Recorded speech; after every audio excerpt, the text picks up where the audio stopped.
I'm excited to welcome our top prospect in 2022, Koren Johnson. What's going on, bro? Good. For sure, man. Well, I mean, you're a guy that's in 2022. It's now been about a month that coaches start calling you. What's this process been like getting really into this recruiting process now? Um, Recently it's been good. Um, Coaches was calling, a bunch of coaches, interest offers. It's been good though lately. And take us to that first day. I know that first day coaches start calling you. You just kind of hectic. What was that day like for you? It was a smooth day. Only like three or four coaches called me. For Then the sure. next day, there was a lot of coaches that called me the next day. Okay, Yeah. gotcha. And you're sitting in a position now where you have a lot of offers on the table. Take us through who some of the schools are that's showing the most interest that's offered you right now. Probably Washington has showed the most interest, and probably like Pepperdine. They've been showing a lot of interest too. Let's talk about a couple of those schools. With Washington, that would be the hometown guy. You could stay home, Yeah, represent. What would that be like possibly just being the hometown kid? that'd be great. I have my family around me, friends, support system, everybody. It would be nice. And what do you like about the program? I really like Coach Hop, the head coach, and Coach Conroy, the whole coaching staff actually.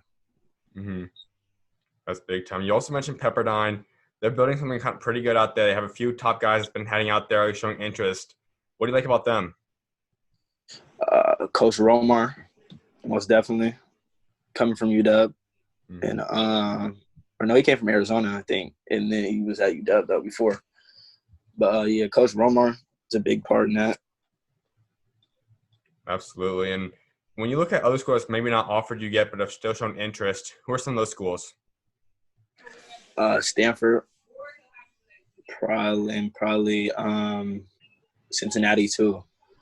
hmm And talk about Cincinnati. I know you would have a relationship with one of the guys on the team. Obviously, your teammate Tari Eason's out there now.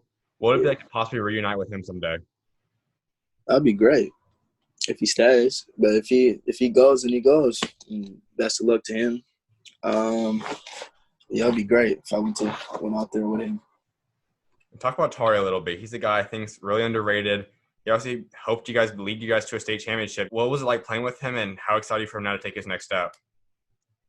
He was the leader of the team, so we had to move with him, think with him, and do all that. He's like one of my bros. When we was at school, we was close, all that. So I'm very excited to see what he does with his journey and his goals. And being able to see him now go through a recruiting process, what's some of the stuff you were able to learn from him and kind of tips from now as you approach your recruiting process? Um, don't like don't push away any coaches and take advice from every coach and like what they got to say and listen. And hopefully, once the virus stuff gets done, you can start going visits again. When do you plan on want to start using your visits up? Probably, probably like the end after the season, Mm-hmm. in between the season in there. Are there any schools that you're pretty positive you'll take a visit to? Um, Arizona, probably Washington, go down there. Um, and then if more schools keep coming, I'll probably extend it to those. When you talk about Arizona, that's a big time program as well, Pac-12 school too. What do you like about Yeah. Coach what Sean Miller has and just Arizona as a program? It's a guard school, so a lot of guards come out of there, and that would be great to come out of Arizona. That'd be big actually too for the city. And that is one of your most recent offers. Take us through how you got that offer and what went down that day. Coach Terry called me, and my coach at Garfield and him have a strong relationship.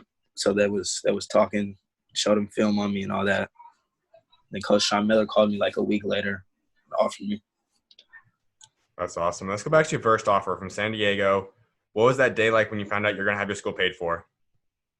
Um, Actually, we had open gym after school, Mm-hmm. and coaches came, and then I did what I did, and then him and the Montana coach came up to me with they offered me right after open gym. That's huge, man. Let's talk about your high school season. You're coming off winning a state championship. You guys were able to finish that up before everything got shut down. What was it like just getting that ring and just take us to that moment? I mean, it was my first time at state. Last year we didn't make it, so it was a fun experience. We beat Eastside throughout the whole season, did that, and then we was mostly focused on O'Dea. That was it, and beating them because they beat us 2 times earlier in the season. I think a lot of people were shocked because obviously we know who they have over there, and Paula, probably the number 1 overall player in the country. And you guys didn't just beat them; you guys won by over 20 points that game. How are you guys able to go put together that performance? We had like a little meeting in the lobby before the game, and Coach Malmal told Kendall, our big man, that Paulo was talking, like saying he can't guard him and all that at these tryouts earlier.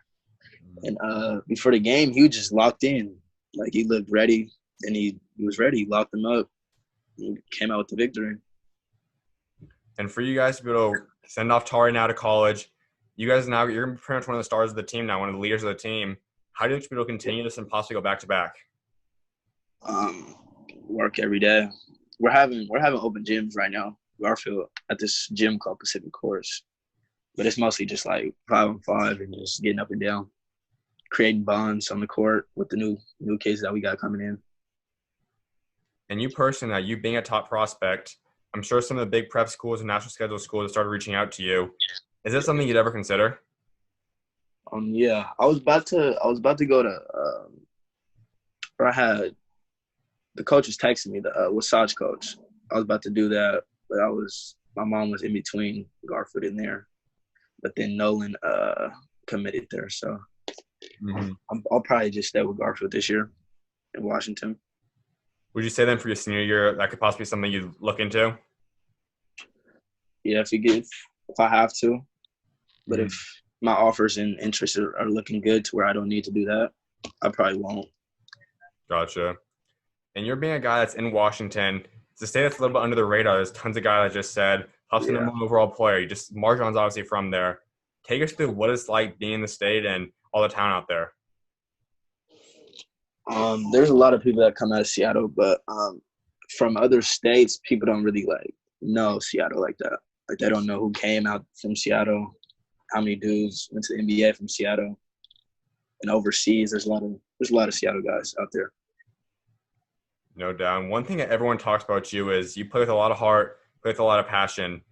Take us through when you first started really playing with that much passion in a game. Probably it was like 7th grade. I really started taking basketball serious and working out every day and doing that. And so when you get on a court, what kind of goes through your mind? How do you kind of trump the intensity to the point you get to? I just got to be – we'll go through my head. I just got to be a killer and play defense. And I could imagine you would have wanted an AAU season if things all went as planned. Obviously, that's not going to be the case this year, but just talk about what you wanted to go out there and prove if you did have an AAU season. I was just in Vegas, Idaho for a tournament with this Portland team called Oregon Prospects, and it's me, Mookie. Mm-hmm. Yeah, it was me, Mookie. This dude named Lamar. He's on the rise too. So yeah, we was out in Vegas and Idaho. So how many more games do you think you guys are going to play this year? We're just looking for tournaments to open up, like whatever tournament. We seen Vegas opened up. We went there with Vegas Elite and like other teams. My bad. And Idaho wasn't that much comp, but it was still good to go and play. And for you now, obviously you had a long quarantine time as well. What's some of the biggest things you worked on during quarantine time? Get my body stronger and like lateral quickness for defense. I'm sure there's some players you look to as kind of guys that you model your game after or take pieces from. Who's some of those guys in the NBA that you kind of think you resemble too? I'm trying to get like some Devin Booker into my game. Mm-hmm. A lot of Devin Booker. Is he your favorite player? He's one of them. Gotcha. And one of the last things I was like saying before I let you guys go is talk about your legacy. I mean, by the time you walk away from the game someday, what do you want your legacy to be for what you achieve, both on the court and off the court?